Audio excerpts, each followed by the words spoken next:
Naiisip pa rin kita. Hindi dahil gusto kitang balikan, kundi dahil minsan naging mahalaga ka sa buhay ko. Namimiss kita. Pero pinipili kong huwag kang kamustahin. Dahil alam ko sa bawat mensaheng isusulat ko, kundi sarili ko lang muling guguluhin.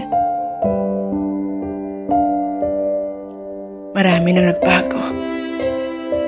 Hindi na ako yung taong handang isugala ang kapayapaan para lamang sa pansamantalang saya.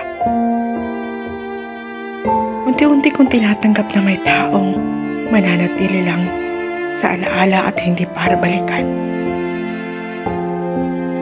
kundi para magsilbing paalala kung gaano ako natutong magmahal at magpakatatag.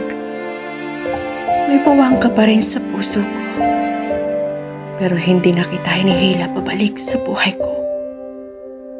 Dahil lang minsan, ang tunay na paghilom ay hindi ang pagbabalikan, kundi ang marahang paglayo. At sa pagpili kong manatiling tahimik at malayo, unti-unti kong pinipili ang aking sarili, ang kapayapaan ko, at ang kalayaan matagal ko nang ipinagkait sa sarili ko.